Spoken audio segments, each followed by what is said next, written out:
오늘부터 다시 저희가 요한계시록을 말씀을 나누고자 합니다. 오늘 함께 나누실 말씀 요한계시록 강의 18번째 시간입니다. 요한계시록 5장 1절에서 5절 말씀을 먼저 우리 함께 찾아서 읽겠습니다.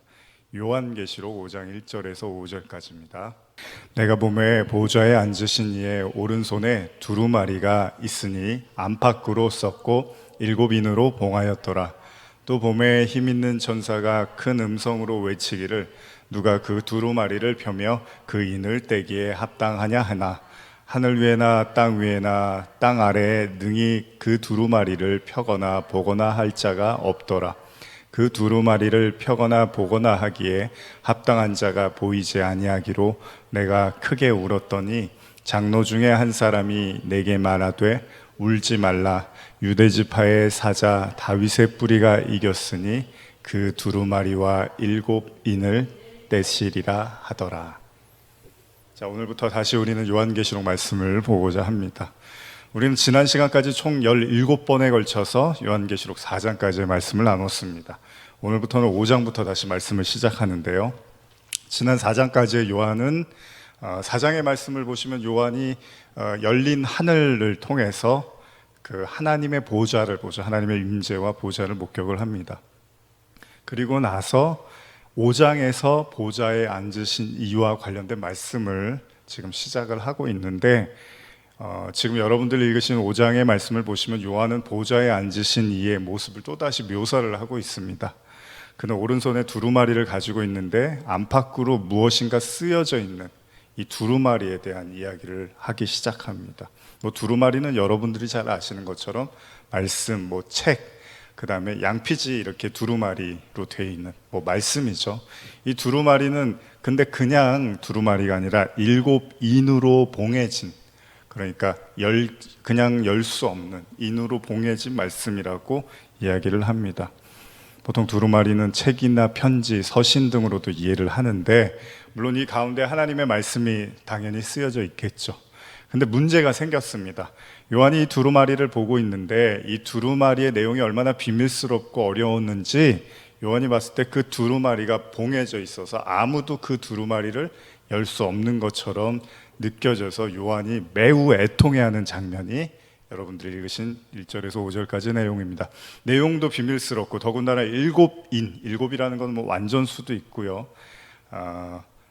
우리가 보통 이제 완전수로 이해하고 있었죠. 계속 그렇게 완벽하게 봉해졌다라고 되어 있는 그 두루마기. 그런데 이 두루마기에 대한 오늘은 좀 두루마기 이야기를 하다 보면 맞춰질 것 같은데 우리가 예전에도 그 보좌에 대한 말씀을 나눴어요. 하나님의 임재의 보좌. 다른 곳에서 말씀을 나눴는데 바로 어디였죠?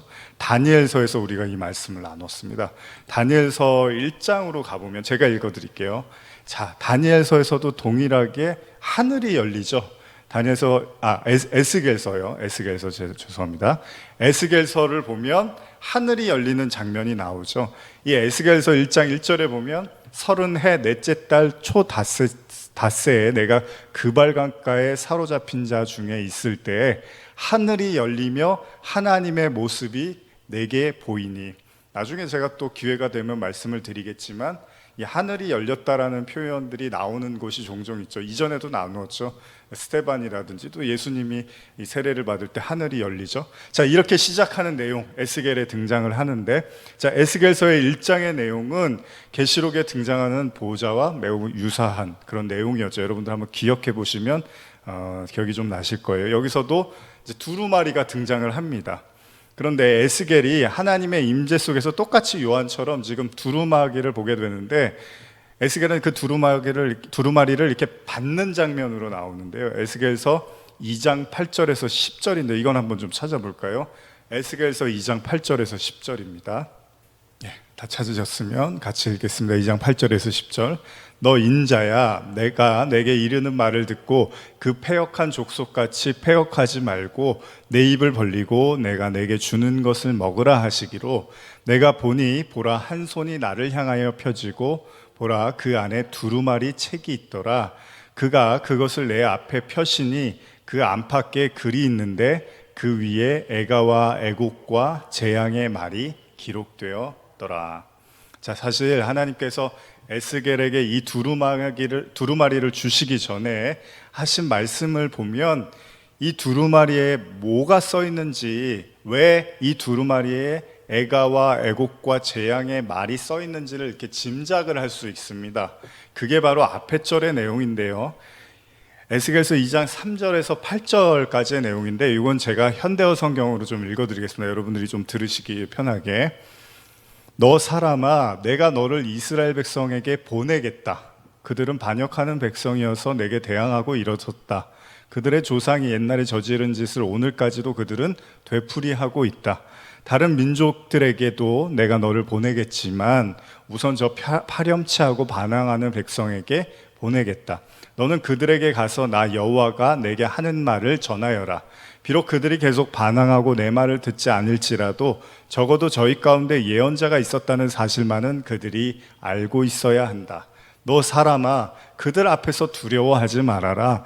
그들이 아무리 너를 위협하더라도 떨지 말아라. 내가 가시덤불과 철조망 속에 갇히고 정갈들 위에 앉게 되었더라도 그들을 두려워할 필요가 없다. 그들이 내 말을 듣든지 듣지 않든지 마음을 쓰지 말고 내가 내게 당부한 말만 그들에게 전하여라. 그들이 반역을 일삼는 백성이라는 사실을 너도 이미 잘 알고 있지 않느냐. 너 사람아, 오직 너만은 내가 이르는 말을 들어라. 저 반역하는 백성처럼 너는 반항하지 말아라. 내 입을 벌리고 내가 주는 것을 먹어라. 자, 이 내용을 통해서 우리가 짐작하는 건 하나님이 이스라엘 백성에게 상당히 극에 달한, 그 분노가 극에 달한 상태라는 걸 우리가 짐작할 수 있고요. 그래서 하나님이 에스겔을 통해서 외치라고 하셨던 말씀은 바로 그 애가와, 그리고 아까 나눈 말씀이죠. 애가와 애곡과 재앙일 수밖에 없는 이유를 우리는 짐작할 수 있습니다. 여기서 중요한 내용들이 있는데, 지금 읽은 제가 본문들을 한번 좀 이렇게 추려서 중요한 내용을 한번 여러분과 나누고 싶은데, 첫째는 뭐냐면 하나님이 에스겔에게 말씀을 주시면서 하신 말씀이, 그들이 아무리 하나님의 말씀을 거역한다 하더라도 하나님은 계속 그들에게 사람을 보내서 경고할 거라는 거예요. 우리는 듣지 않으면 하나님이 말씀 안 하실 거라고 생각하잖아요. 근데 하나님은 반드시 어둠 속에 빛을 두십니다. 그래서 어떤 형태로든지 간에 어둠 속에 있는 우리에게 빛을 통해서 계속 말씀을 하게 하신다는 거예요. 하나님의 뜻을 계속 전하게 하신다는 겁니다.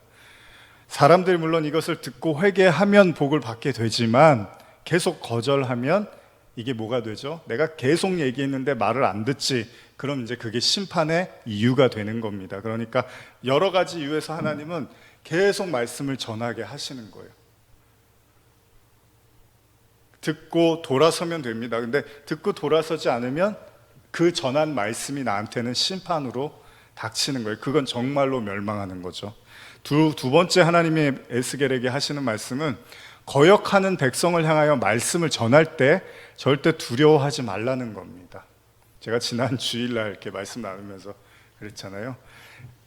예수님께서 이제 이방인들이 구하는 걸 말씀하시면서 무엇을 먹을까, 마실까, 입을까 그런 거 염려하지 마. 그건 이방인들이라 하는 거야. 아예 다른 복음서에서는 구하지도 말라 뭐 이렇게도 기록이 되어 있잖아요. 그러면은 현대인들에게는 얼마나 그게 참 듣고 싶지 않은 이야기고, 거기에 그 어떤 믿음을 갖고 기도하고 이런 사람들은 얼마나 힘이 빠지는 얘기예요. 제가 이제 집에 와서도 생각을 해보니까 그런 거예요. 그래, 만약에 기를 쓰고 하면 하나님이 들어주겠다고 하시면, 그럼 저도 어떻게 기를 쓰고라도 여러분들이 원하는 걸 한번 받아내십시오라고 저도 이렇게 부추기겠어요. 근데 예수님이 그런 거 기도하지 마. 그런 거 갖고 내가 들어주고 그런 주님 아니야. 먼저 그 나라를 구해. 그러면 나머지 모든 건 하나님이 다 아셔. 뭐가 필요한지 잘 아셔라고 말씀을 하셨잖아요. 그러면 복음은 뭡니까? 하나님의 나라, 하나님의 의를 구하는 자에게 그 모든 필요를 하나님이 채워주시겠다라는 말씀을 하시는 거죠. 그런데 사람들은 사실 그런 걸 듣고 싶어 하지 않아요. 내가 지금 발등에 떨어진 문제와 어떤 필요들을 빨리 구해서 하나님께 얻어내기를 원하고, 그거를 목사라든지 주변에 있는 사람들이 빨리 같이 기도해 줘 갖고 그걸 빨리 내가 이렇게 얻어내기를 원하잖아요. 누구나 다 그런 마음이 있잖아요. 근데 말씀을 들여다보면 말씀은 그렇지가 않아요. 그런 거를 구하지 마. 그건 이방인들이나 하는 거야라고 예수님이 말씀을 하셨는데도 불구하고 우리는 그걸 이렇게 별로 듣고 싶지 않다 보니까 그냥 이렇게 저 뒤로 제껴두고서 여러분 구해요, 기도하세요, 구할 때마다 하나님이 다 주실 거예요, 구하는 자마다 다 주실 거예요. 근데 거기서도 구하는 자마다 다 주겠다고 하는 것도 성령 말씀하시는 거예요. 본문 잘 보시면 누가 자식이 부모에게 생선 달라면 뱀을 주고 뭐 이런 얘기를 하는 게 결국 성령으로 이렇게 점철이 돼서 그걸로 완성이 되는 겁니다. 그러니까 어떻게 보면 말씀을 전하는 사람도 지금 엘세겔에게 하나님이 그러시는 거예요. 우리는 우리의 세계관 안에서, 여러분도 여러분들의 세계관이 있고 저도 제 세계관이 있잖아요. 우리가 배우고 자라고 경험한 것들 안에서 우리가 말씀을 이해하고 파악해서 그걸 전하기도 하고 나누기도 하고 뭐 그걸 위로를 받기도 하고 주기도 하잖아요. 그러나 더 중요한 거는 사실 말씀 그 자체란 말이죠. 그러니까 말씀이 기준이 된다는 거는 그만큼 우리의 생각들을 사실은 포기하고 내려놓는다는 거잖아요. 그것을 두려워하지 말라는 거예요. 왜냐하면 어차피 하나님의 계획과 뜻은 정해져 있어요. 말씀에 이미 다 기록이 돼 있는데 굳이 우리가 원하는 방향과 방식으로 막 외치고 말하면 사람들이 막 환호해주고 사람들이 같이 이렇게 들떠줄 것 같지만 하나님은 거기 계시지 않을 수도 있다는 거잖아요. 왜냐하면 그 말씀이 아니면 그런 사람들의 인기와 명예와 사람들의 어떤 그 환호에 휩싸이지 않는다 하더라도 그런 걸 두려워하지 말라는 거잖아요. 예수님의 십자가가 보여주죠. 예수님의 십자가의 마지막은 예수님 혼자 남아있잖아요. 그걸 두려워하지 않는 거예요. 모두가 다 떠나가고 모두가 다 도망가지만 예수님이 독선적이어서가 아니라 예수님이 타인에 대한 이해가 없어서가 아니라 하나님의 말씀이 그러니까, 복음이 그런 거니까 예수님은 거기에 충실했고 그것을 사람들이 핍박하고 때로는 거절하고 때로는 비난한다 하더라도 예수님은 그걸 두려워하지 않았다는 거죠. 사실 이게 이제 하나님의 주권을 인정하는 사람들의 모습이기도 합니다.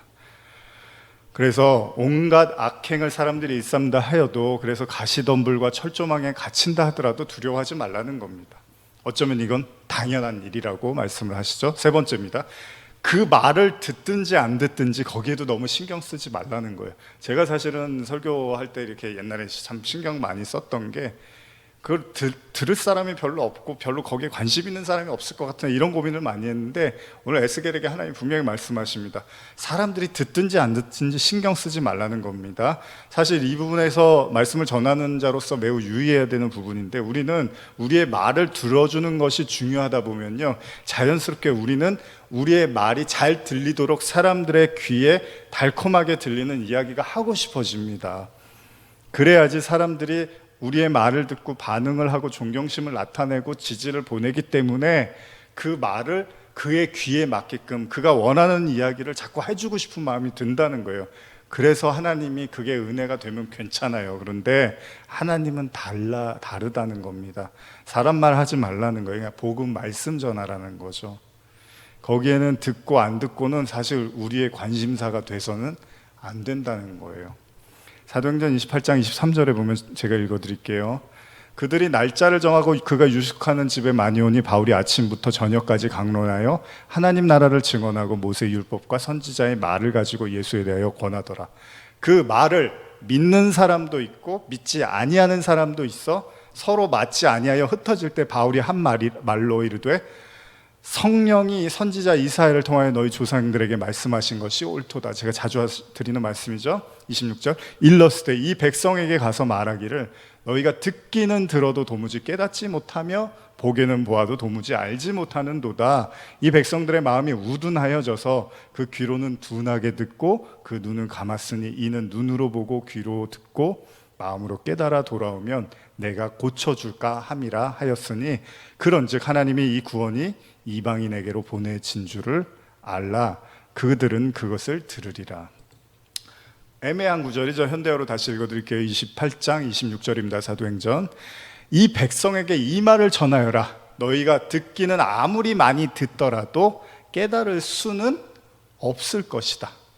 너희가 끊임없이 보더라도 그 의미는 알 수가 없을 것이다. 이 백성의 마음을 둔하게 하여라. 귀를 막아버려라. 눈을 아예 감겨버려라. 그들이 눈으로 보거나 귀로 듣거나 마음으로 깨달아 내게로 돌아오지 못하게 해라. 이사야에게 말씀하시는 거예요. 그들이 고침받는 일이 없게 해라. 이게 무슨 말씀입니까? 그러니까 어정쩡하게 말씀을 이해했다고, 어정쩡하게 말씀을 깨달았다고 우리가 생각할 수는 있지만 하나님이 보시는 건 다르다는 거죠. 하나님은 우리하고 다릅니다. 그래서 지금 바울에게 이런 말씀을 하시는 거예요. 사람들이 복음을 그렇게 쉽게 받아들일 수 없고 쉽게 이해할 수 없을 거라는 거예요. 그러니까 오늘날 교회에서 우리가 뭐 그냥 교회만 오고 뭐 이렇게 성경 좀 읽고 기도 좀 하고 이러면 이미 복음을 다 이렇게 이해한 것처럼 그렇게 말할 수가 없습니다. 지금 이거는 바울에게 한 거예요. 구약도 아니고. 바울이 2년 동안 내내 가르치잖아요. 사실은 이 모든 것들을 허락하신 건 하나님이시라는 거잖아요. 28절이면 이러한 까닭에 하나님의 구원이 이방인들에게도 주어졌으며 그들이 이 구원을 받아들이게 될 거라는 사실을 여러분들은 알아야 합니다. 물론 이 이야기가 구원이 이방인으로 옮겨진 것에 대한 의미로도 우리가 이해할 수는 있습니다. 지난번에도 제가 말씀드린 것처럼 이방인이라는 것이 이스라엘을 밖에, 그러니까 유대인이 아닌 사람들로 이해할 수도 있지만 다른 의미에서 이방인은 죄인이죠. 그러니까 죄인이라고 고백하는 사람에게만 복음이 실제로 전달이 됩니다. 예수님 당시에도 그랬고 제자들도 그랬습니다. 그러니까 내가 이방인이라고 고백하는 자들은 사실 복음을 받아들이기 시작해요. 중요한 사실은 듣기 때문에 복음을 전하는 게 아니고요. 이게 제일 힘든 거죠. 말씀을 전하는 사람들이. 하나님은 계속해서 어둠의 땅에 그냥 복음을 전하는 사람을 남겨두시겠다는 거예요. 그리고 결국 하나님의 택한 자들은 그 복음을 듣게 될 거라는 말씀입니다. 자, 누가 듣느냐 안 듣느냐는 우리의 몫이 아닙니다. 그리고 이게 진정한 복음으로 깨달은 자의 삶, 이것도 정말 하나님이 은혜를 베푸시는 일들이겠죠. 복음 그 자체의 위대함은 그 어떤 인간적인 생각에 의해서 가공되어져서는 절대로 안 된다는 겁니다. 이걸 무서운 줄을 모르면, 이게 무슨 말인지를 모르고 이 말씀이 얼마나 무서운지를 모르면 그렇게 복음을 남발하게 되고 남용하게 되고 인간의 그런 행복과 인간의 어떤 즐거움을 갖다가 복음을 이렇게 조잡하게 만들어버리게 되는 거죠. 그러기 위해서 어떻게 해야 됩니까? 반드시 그리스도의 깊은 그 은혜가 필요하죠. 그리고 회개를 통한 하나님의 은혜, 날마다의 죽음이라고 말했던 바울이, 다시 말하면 하나님께서 우리의 눈과 귀를 열어주시지 않으면 우리는 진정 그 복음의 깊고도 넓은 하나님의 은혜를 전혀 깨닫지 못할 수도 있다는 겁니다. 그래서 계시록 마지막에 뭐라고 경고를 하십니까? 제가 읽어드릴게요. 그래서 이 말씀이 마지막에 나오는 거예요, 여러분. 계시록 22장 18절입니다. 내가 이 두루마리의 예언의 말씀을 듣는 모든 사람에게 증언하노니 만일 누구든지 이것들 외에 더하면 하나님이 이 두루마리에 기록된 재앙들을 더하실 것이요. 그에게 만일 누구든지 이 두루마리의 예언의 말씀에서 제하여 버리면 하나님이 이 두루마리에 기록된 생명나무와 및 거룩한 성에 참여함을 제하여 버리시리라. 복음이 어려운 이유는 뭡니까? 복음이 비밀일 수밖에 없는 이유는 하나님이 의도한 말씀을 인간의 생각과 판단으로 자르고 재단해서 더하거나 덜해버리면 그건 구원을 가능하게 하는 말씀이 아니라는 거예요. 그러니까 여기에 이 말씀을 듣는 분들도 사력을 다해야 되는 게 바로 그 이유입니다. 그냥 무조건 앉아서 많이 듣고 무조건 앉아서 여러 가지 듣고 이게 중요한 게 아니라 정말로 그 말씀이 하나님의 그 말씀인지, 살아있는 그 하나님의 그 말씀인지, 아니면 더해지거나 빼진 말씀인지는 우리가 그래서 말씀을 계속 봐야 되고, 시편 1편이 뭐라고 시작합니까? 복 있는 자는 주야로 말씀을 묵상하는 자예요. 그게 복 있는 자라고 해요, 성경은. 그러면 하루 종일 말씀 묵상하면 그 사람이 제일 복이 있는 사람이에요. 뭐 돈 잘 벌고 뭐 사업 성공하고 좋은 집 살고 이게 아니라 하나님 말씀을 주야로 묵상할 수 있는 시간이 보장되고 그런 삶을 살 수 있고 또 그걸 위해서 기꺼이 나를 버릴 수 있으면 그 사람이 복 있는 사람이에요. 하나님이 보셨을 때는. 우리를 죽음으로 내모는 심판의 근거가 되는 말씀을 붙잡고 있으면 하나님이 심판하실 때 그래, 네가 갖고 있는 그 말씀으로 너는 심판하는 거. 왜? 그 말씀은 더하거나 빼진 말씀이니까 그건 바로 네가 하나님을 잘못 알고 있다는 증거니까 그럼 너는 심판이야 라고 말씀을 하신다는 거죠. 그래서 말씀을 배우는 자는 끊임없이 연단을 통해서 뭘로 단련되어지는 거죠? 말씀으로 단련되어지는 거예요. 여러분, 예수님이 성육신 하셨다 그랬죠? 우리도 결국은 우리가 죽고 말씀으로 우리가 새로 거듭나는 거잖아요. 물과 성령이라는 건 다른 의미에서 말씀이란 말이에요. 그러니까 하나님의 말씀으로 다시 태어나는 과정을 우리가 겪게 되는 거예요. 그래야지만 비로소 이게 진짜 순수한 순전한 하나님의 말씀이구나라는 걸 우리가 받아들이게 됨과 동시에 이 육신적 사고, 그러니까 그 아담과 하와가 선악과를 먹고 그냥 이게 하나님의 영광이고 이게 선이고 이게 악이고 이게 하나님의 구원이야 라고 그냥 이렇게 막연하게 믿었던 생각들이 다 하나씩 하나씩 잘라지고 내어버려지게 된다는 겁니다. 그래서 네 번째로 주님은 에스겔에게 뭐라고 말씀하십니까?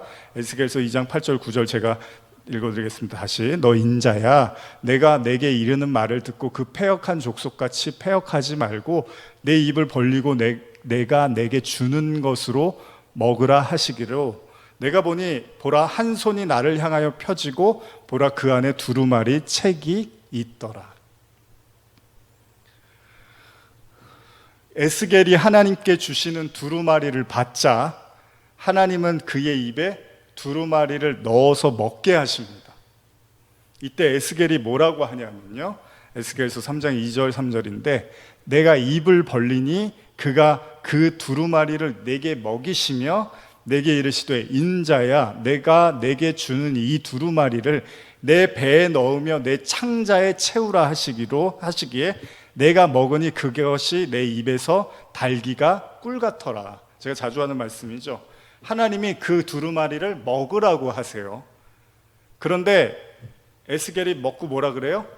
다네요 그래요. 이게 참 꿀처럼 답니다 라고 이야기를 해요. 여러분, 잠언 27장 7절에 보면 이런 구절이 있는데요, 배부른 자는 꿀이라도 싫어하고 줄인 자에게는 쓴 것이라도 다니라. 제가 오늘 이제 오전에 뭐 그렇게 이제 좀 오전은 거의 안 먹고 점심 때 이렇게 밥에다가 치즈 하나 넣고 비벼갖고 김치랑 먹는데 너무 맛있는 거예요. 그러면서 이 말씀이 생각이 나더라고요. 이제 설교 어젯밤에 준비를 하면서 그래, 이렇게 배가 고프니까 그냥 너무 맛있는 거예요. 뭐 이렇게 비싼 돈 주고서 밥 사 먹는 것보다 훨씬 그 만족감이 크더라고요. 하나님이 에스겔에게 주신 두루마리는 인간이 겪어야 되는 환난에 대한 내용이었습니다. 그래서 그건 절대 달콤한 얘기가 아닙니다. 여러분, 오늘 설교 잘 들어보세요. 설교자의 고뇌가 담겨 있는 거예요. 그러나 우리는 동시에 반드시 깨달아야 됩니다. 모든 말씀은 하나님께서 당신의 백성을 향한 어떤 메시지죠? 구원의 메시지죠. 사랑의 메시지예요. 사실은 우리가 잘 알듯이 가장 정말로 큰 미움을 뭐라 그러죠? 무관심이라고 하죠. 차라리 미워하고 소리치고 혼내는 거는 애정이에요. 그런데 정작 아무 말도 안 하고 아무 관심도 보이지 않는 것이야말로 진짜 버리는 거죠. 그게 하나님의 경고의 말씀은 절대 달콤할 수는 없습니다. 그러나 그것이 우리에게 구원의 열쇠가 된다면 사실 그건 꿀 같은 말씀이에요. 그러니까 어떻게 생각하느냐에 따라서 다른 거예요. 뭐 회개하라고 회개하니까 아유 저 목사 아주 지겨워, 아주 그냥 회개만 하라 그래. 근데 그 회개가 나한테 진짜 회개로 고백으로 나타나면 이게 생명이 되는 거잖아요. 그러면 그건 꿀 같은 말씀인 거예요. 근데 받아들이기 나름인 거예요. 자꾸 이렇게 피해 다니고 도망 다니고 이러면 그게 좋은 것 같지만 결국 그것 때문에 망할 수 있다는 거죠. 말씀을 피해 다니면 안 되는 거잖아요. 사실 계시록에는 이런 말씀이 있는데요, 계시록 10장 8절에서 10절 같이 한번 찾아볼까요? 요한계시록 10장 8절에서 10절입니다. 네, 같이 읽겠습니다. 시작. 하늘에서 나서 내게 들리던 음성이 또 내게 말하여 이르되 내가 가서 바다와 땅을 밟고 서 있는 천사의 손에 펴놓인 두루마리를 가지라 하기로 내가 천사에게 나아가 작은 두루마리를 달라 한즉 천사가 이르되 갖다 먹어버리라. 내 배에는 쓰나 내 입에는 꿀같이 달리라 하거늘 내가 천사의 손에서 작은 두루마리를 갖다 먹어버리니 내 입에는 꿀같이 다나 먹은 후에는 내 배에서 쓰게 되더라. 자, 입에는 꿀같이 달지만 배에는 쓰다. 이게 요한의 고백입니다. 에스겔은 쓰다는 얘기는 안 해요. 사실 그냥 달니다 이렇게 얘기를 해요. 자, 하나님 말씀은 사실 그렇습니다. 이거는 요한뿐만 아니라 에스겔, 예레미야도 다 겪었던 일들이었죠. 왜 그렇죠? 입에 달다는 것, 제가 주석을 좀 읽어드릴게요. 입에 달다는 것은 하나님의 말씀을 받는 일이 기쁜 일임을 나타내며, 배에 쓰다는 것은 그 메시지의 의미를 깨달았을 때 고통을 느끼게 됨을 상징한다. 즉 하나님의 계시의 말씀을 받는 것은 큰 기쁨이 되지만 그 내용이 하나님의 심판과 진노를 담고 있으므로 전파하는 것이 당연히 고통스럽겠죠. 이처럼 요한은 계시의 말씀을 이해하고 깨달았을 뿐만 아니라 복음을 전하는 자의 상한 마음, 애통하는 마음을 다 겸비했다. 지금 여러분 죽어가는 환자가 막 숨이 넘어가는데 그런 사람을 계속 지켜보는 의사가 기쁘고 즐거울 수가 있습니까? 그거는 말이 안 되는 거죠. 그러니까 괜히 제가 이따가도 말씀드리지만 무슨 왜 이렇게 설교 말씀 전하면 이렇게 우울하고, 그건 모르는 얘기예요. 그거는 말씀의 심각성을 모르고 하는 얘기예요. 어떻게 그게 즐거울 수 있어요? 아까 에스겔이 받은 말씀이 뭐예요? 애가와 애곡과 그 다음에 그런 어떤 환난에 대한 메시지를 가지고 있는데, 품고서 하나님이 지금 당신들에게 이렇게 말씀하시기를 원해요라는 그 말씀을 품고 있는데 그게 어떻게 즐거울 수가 있어요? 그거는 정말로 이해하지 못하고 하는 이야기들이에요. 예레미야를 보면 예레미야의 어려움을 잘 알 수가 있습니다. 예레미야서 15장 16절 이하인데요, 이것도 제가 먼저 읽어드릴게요. 그냥 성경으로, 개역개정으로. 만군의 하나님 여호와시여, 나는 주의 이름으로 일컬음을 받는 자라 내가 주의 말씀을 얻어먹었사오니 주의 말씀은 내게 기쁨과 내 마음의 즐거움이오나 내가 기뻐하는 자의 모임 가운데 앉지 아니하며 즐거워하지도 아니하고 주의 손에 붙들려 홀로 앉았사오니 이는 주께서 분노로 내게 채우셨음이니라. 나의 고통이 계속하며 상처가 중하여 낫지 아니함은 어찌 됨이니까 주께서는 내게 대하여 물이 말라서 속이는 시내 같으리이까. 개역개정은 어렵죠. 그래서 현대어로 제가 17절 18절만 읽어드릴게요. 저는 다른 사람들과 함께 앉아 기뻐할 수가 없고, 말씀을 받고 나서 예레미야가요, 그들과 함께 웃을 수도 없습니다. 주께서 강한 손으로 저를 붙잡아 홀로 외롭게 앉아있도록 이 좁은 방 안에 가두어 두시기 때문입니다. 주께서 이 백성에 대한 분노를 제게 쏟아 부으셨기 때문에 제 몸은 주님의 분노로 가득 차 있습니다. 그러나 이 고통을 견딜 수가 없습니다. 이게 말씀 전하는 자들의 심정이에요. 제가 언제까지 이런 고난을 받아야 합니까? 제 상처는 왜 낫지 않습니까? 아니, 자기가 하나님이 부르셔서 말씀을 전하게 하면 그럼 자기는 자유로워야 되잖아요. 근데 자기도 그 고통 속에 같이 두는 거예요. 여러분 생각나는 사람 있지 않아요? 바울이요, 바울. 복음도 다 경험하고 은혜도 다 받았어요. 근데 사단의 가시 속에 있었죠. 왜요? 그 자신의 문제라고도 볼 수 있지만 사실은 바로 이 땅에 있는 모든 사람들이 그 사단의 가시 속에 거하기 때문에 바울에게도 여전히 그 사단의 가시를 통해서 그 말씀의 임박함과 긴장감과 긴박함을 계속 전하게 하시려고 사단을 붙여 놨다고 말씀을 하시죠. 저는 오직 주님에게만 좋은 소식이 오기를 기다리며 희망을 걸고 있는데 주님은 언제나 물이 말라서 속이는 시내처럼 되셨습니다. 그러니까 예레미야는, 말씀이 예레미야를 사로잡자 예레미야는 그 말씀에 의해서 고난받는 자처럼 되더라는 거예요. 이건 마치 젖이 나오는데 이 젖을 짜지 못하는 산모가 느끼는 고통하고 흡사할 수도 있습니다. 말씀은 받았는데 그 말씀을 사람들이 거부하다 보니까 그 말씀을 그냥 품고 있는 것에 대한 고통, 듣지를 않아요. 나눠야 되는데 이 말씀을 근데 듣고 싶은 마음들이 없으니까 그 말씀을 그냥 가지고 있는 거예요. 그러면서 아파하는 거죠. 역시 하나님 말씀이 맞네요. 사람들이 들을 마음이 없네요. 사람들이 관심이 없네요. 사람들이 알고 싶어 하지 않네요. 그러니까 하나님의 그 분노가 어디에다 쏟아지는 거예요? 그 선지자 그 자신에게 쏟아지고 있는 거예요. 혼자만 알고 있는 거예요, 하나님의 마음을. 결국 그들은 그들을 향한 경고와 심판의 말씀을 고스란히 말씀을 받은 자의 몫으로 돌아가 스스로 아파하며 또한 스스로 회개하고 스스로 중보할 수밖에 없는 안타까운 처지에 놓여 있게 된다는 겁니다. 그런 건 단순한 인간적인 우울함의 그런 문제가 아니고 무슨 기분이 너는 기분이 이렇게 처져 있어, 다운돼 있어, 이런 차원의 얘기가 아니에요. 그런 식으로 보면 안 돼요. 이건 하나님의 말씀을 깨달은 자들의 고뇌이고, 하나님이 이 세상을 어떻게 지금 보고 계시고 이 백성들 향해서 지금 뭐라고 말씀하시는지를 아는 사람들의 그 마음속 깊은 곳에 있는 그 하나님의 회개를 외치시는 그 마음을 배워가는 자들의 그 깊은 고뇌라고 이해할 수 있다는 거죠. 민수기에 보면 간통과 관련된 율법의 기록이 나와 있는데, 이거 이야기하고 제가 이제 마무리를 할게요. 현대 성경으로 제가 좀 읽어드릴게요. 민수기 5장 11절부터입니다. 간통에 대하여 여호와께서 모세에게 이르셨다.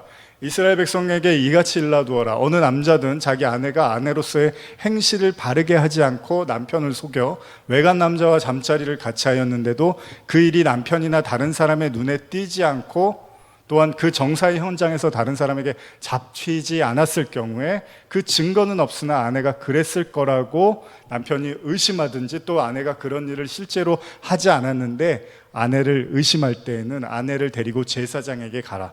이때 보리가루 약 2.2리터를 예물로 가져가거라. 이 예물에는 기름을 붓거나 향을 얹어서는 안 된다. 이 예물은 남편의 의심 때문에 사실 밝히려고 드리는 예물인 까닭이다. 제사장은 그 여인을 가까이 오게 하여 제단 앞에 세워라. 그런 다음에 질그릇을 가져다가 그 안에 거룩한 물을 붓고 성막 바닥에 있는 먼지를 긁어 모아 탄 다음에 제단 앞에 서 있는 여인의 머리를 풀게 하고 손에는 남편의 의심 때문에 바치는 예물을 들고 서 있게 하여라. 제사장은 저주를 불러일으키는 쓰디쓴 물이 담겨있는 질그릇을 들고 서서 그 여인에게 다음과 같이 말하여라. 내가 외간 남자와 잠자리를 같이 한 적이 있느냐? 남편이 있는데도 불구하고 내 몸을 더럽힌 적이 있느냐? 만일 그런 일이 없다면 저주를 불러 일으키는 이 쓰디쓴 물이 너를 해롭게 하지 않을 것이다. 내가 남편을 버젓이 두고도 외간 남자와 잠자리를 같이 한 적이 있느냐? 그렇게 해서 몸을 더럽힌 적이 있느냐? 그런 다음 제사장은 그 여인에게 저주를 받아도 좋다는 맹세를 하게 하고 이렇게 말하여라. 만일 내가 외간 남자와 잠자리를 같이 하여 몸을 더럽혔다면 여호와께서 너를 내 백성 중에서 저주받은 자의 본보기로 삼을 것이다. 이 쓰디쓴 물이 내 오장육부에 들어가면서 여호와께서 내 배를 퉁퉁 부풀어 오르게 하실 것이며 내 하차도 말라 비틀어지게 하실 것이다. 자, 이 내용을 잘 살펴보면 남편을 버리고 간통한 여인이 저주를 불러 일으키는 물을 마시게 되면 아주 고통스러울 거라는 거예요. 물론 선지자들이 간음을 한 자들은 아닙니다. 그런데 여러분 호세아서를 보면 어떻죠? 하나님께서 일부러 호세아에게 음란한 여자와 결혼을 하라고 해요. 거룩한 선지자에게는 있을 수 없는 일입니다. 그런데 하나님은 이걸 호세아에게 명령을 하세요. 왜요? 그것은 음란한 여인과 사는 것이 얼마나 고통스럽고 수시로 남편을 버리고 집을 나갔다 들어왔다 나갔다 들어왔다 하는 그런 여인과 같이 살면 얼마나 괴로운 것인를 깨달으라고 하나님이 호세아에게 그런 말씀을 주시죠. 왜요? 그게 곧 하나님의 마음이라는 거예요. 그렇다면 말씀을 먹자 배에 쓰다는 것은 민수기의 율법과 지금 제가 읽어드린 율법과 비교를 한다면 하나님의 마음을 깨닫기 위해서 우리에게 먼저 죄와 고통과 참혹함을 깨닫게 하신다는 거죠. 여러분, 불이 뜨거운 사람이 불 앞에 가지 말라고 하는 거잖아요. 그러니까 다시 말하면 쉽게 말씀드릴게요. 예수님은 죄가 없으시잖아요. 그런데 저주를 받죠. 왜요? 왜 십자가에 매달리고 저주를 받습니까? 대신 이스라엘을 구원하시기 위해서. 근데 죄가 없잖아요.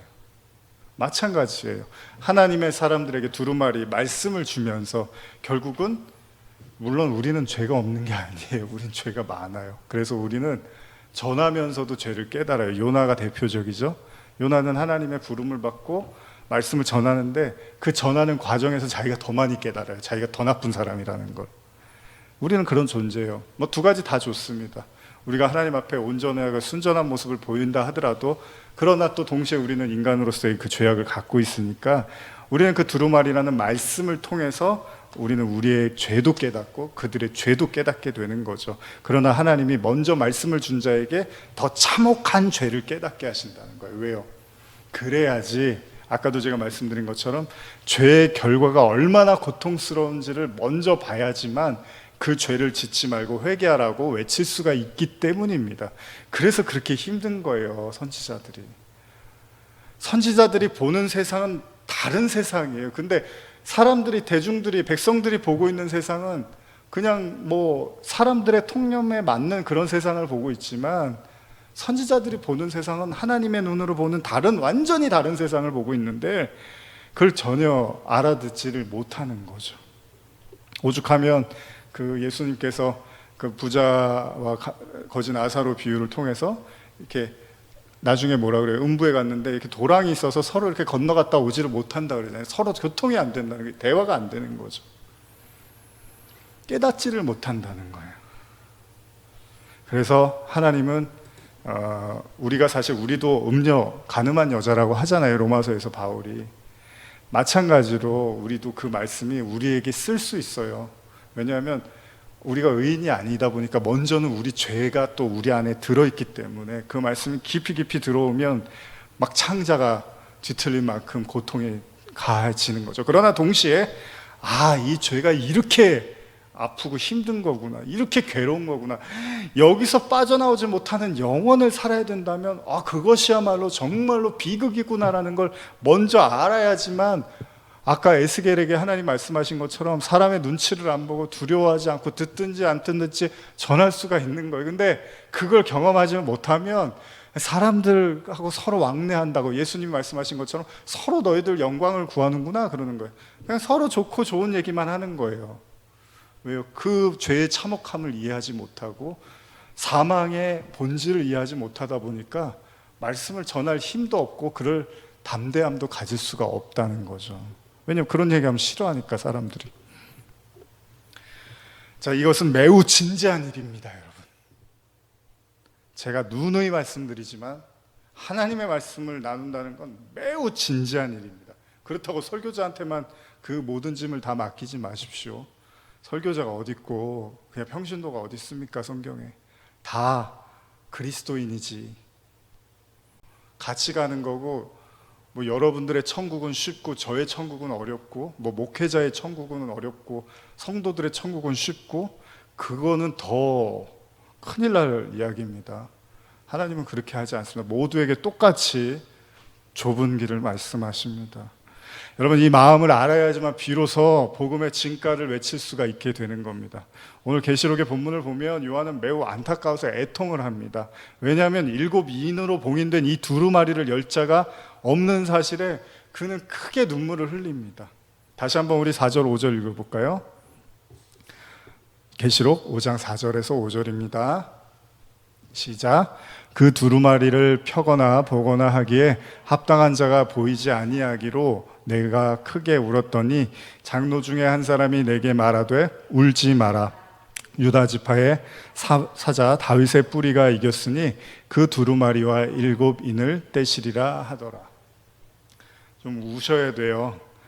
그래서 저게 뭔지를 알고 싶은데 저거를 열 수가 없구나라고 애통하고 울고 안타까워해야 되는데, 워낙들 사람들이 관심이 없으니까 열든지 말든지 관심이 없어요, 사람들이. 그러나 여러분과 저는 요한과 같은 심정으로 도대체 이게 무슨 말씀일까? 도대체 이 계시록의 말씀들은 무엇일까라고 우리는 끝없이 구하고 기도해야 된다는 거죠. 아니, 안 봐도 되는 말씀 뭐하러 하나님이 주셨겠어요? 다 보라고 주신 말씀들이잖아요. 그러면은 그게 안 풀리면은 막 고뇌하고 묻고 서로 토론하고 또 기도하면서 그 뜻을 알아내기 위해서 끊임없이 또 말씀을 향해서 나가야 되는 게 성도들이잖아요. 바로 이것이 요한의 마음이었습니다.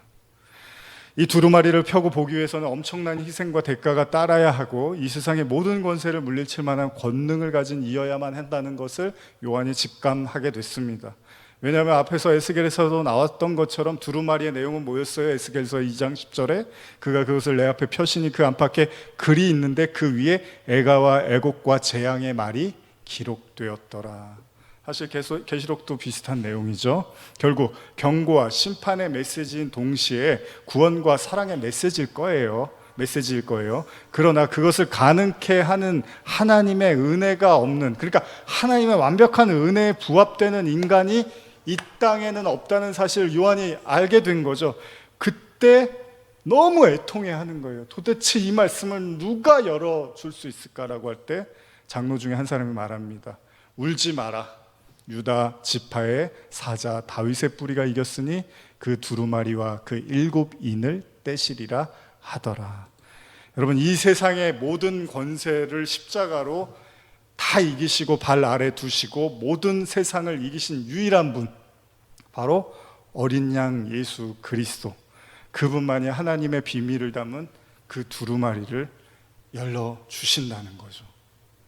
6절 7절 말씀 읽겠습니다. 시작. 내가 또 보니 보좌와 내 생물과 장로들 사이에 한 어린 양이 서 있는데 일찍이 죽임을 당한 것 같더라. 그에게 7불과 7눈이 있으니 이 눈들은 온 땅에 보내심을 받은 하나님의 7영이더라. 그 어린 양이 나와서 보좌에 앉으신 이의 오른손에서 두루마리를 취하시니라. 원래는 제가 이 한 장을 하루에 오늘 다 하려고 했는데 준비를 하다 보니까 이렇게 7절까지밖에는 제가 준비를 못했어요. 그냥 어린 양 예수 그리스도에 대한 이야기로만 저도 나누려고 했는데 막상 두루마리에 대한 이야기를 들어가 보니까 그 내용들이 좀 많이 나눌 것들이 있었습니다. 결국 예수 그리스도에 의해서만 열릴 수 있는 복음이죠. 그래서 우리는 예수 그리스도와 연합하는 삶을 살아야 되는 거죠. 오로지 그리스도가 우리 안에 온전히 자리 잡으실 수 있도록, 그래서 그 그리스도의 은혜로 이 계시록의 말씀들이 하나씩 하나씩 우리에게 또 깨달아질 수 있도록 우리 안에 그 그리스도, 온전한 그리스도를 모시는 것만이 비로소 우리가 사는 길일 것입니다. 여러분과 제 안에 온전히 그리스도께서 그 그리스도의 장성한 분량까지 우리가 가는 그날까지 우리는 어떤 말씀도 여러분 다 사랑으로 받아들일 수만 있다면, 물론 그러면 성숙한 사람이죠. 그렇게 되기를 간절히 축원합니다. 기도하시겠습니다. 하나님 아버지, 우리의 믿음을 아시고 또 우리의 연약함도 아시고 또 우리의 강팍함도 아십니다. 우리가 들어도 강팍하고 외쳐도 강팍하고 어떻게 해도 하나님 앞에 강팍한 자일지도 모릅니다. 그럼에도 불구하고 주님이 끝까지 우리에게 말씀하십니다. 이 말씀이 귀가 열리게 하시고 눈이 뜨여지게 하셔서 하나님의 마음을 깨닫게 하여 주시옵소서. 이 자리에 함께하지 못한 영혼들에게도 하나님의 말씀을 더욱더 사모하게 하여 주시옵소서. 예수님의 이름으로 기도드립니다. 아멘.